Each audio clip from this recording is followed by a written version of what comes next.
Kuidas olla õnnelik sellega, mis sul juba olemas on, samal ajal püüeldes kõigi oma unistuste ja eesmärkide poole? See on keeruline, kuid oluline oskus, mida õppida.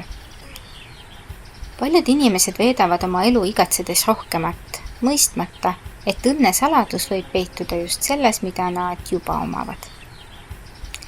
See ei tähenda loobumist ambitsioonidest või unistustest, vaid tasakaalu leidmist rahulolu ja püüdluste vahel.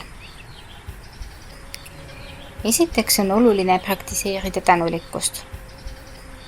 Tänulikkus aitab meil keskenduda positiivsetele asjadele meie elus.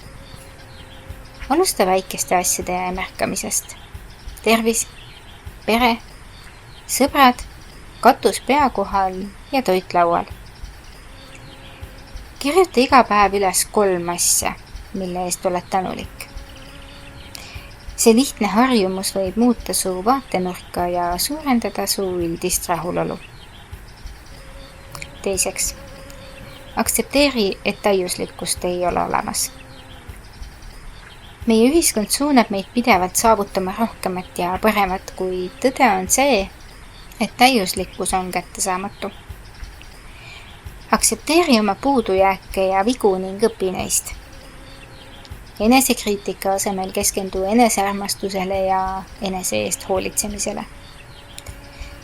Ole enda vastu lahke ja mõista, et sa oled piisav just sellisena, nagu oled. Kolmandaks, sea realistlikke eesmärke. Kui püstitad eesmärke, mis on liiga kõrged või ebareaalsed, võib see viia pettumuseni ja õnnetunde vähenemiseni. Määra endale saavutatavad ja mõõdetavad eesmärgid. Planeeri väikeseid samme, mis viivad sind lähemale suurematele sihtidele. See aitab sul tunda edusamme ja saavutada rahulolu teel oma unistuste poole. Neljandaks, õpi olema hetkes. Tihti muretseme tuleviku pärast või elame minevikus, unustades oleviku.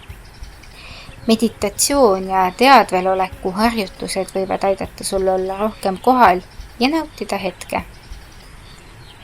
Lihtsad tegevused nagu sügav hingamine, jalutuskäik looduses või lihtsalt vaikuses istumine võivad aidata keskenduda praegusele hetkele ja tunda rohkem rahu ja rahulolu. 5. samm on taaskord olla tänulik. Olla tänulik ka raskuste eest. Elu ei ole alati lihtne ja probleemid on vältimatud, kuid sageli on just raskused need, mis õpetavad meile kõige väärtuslikumaid õppetunde. Proovi leida igas väljakutses midagi positiivset ja kasuta neid hetki enese kasvuks. See võib aidata sul tunda end tugevama ja targemana.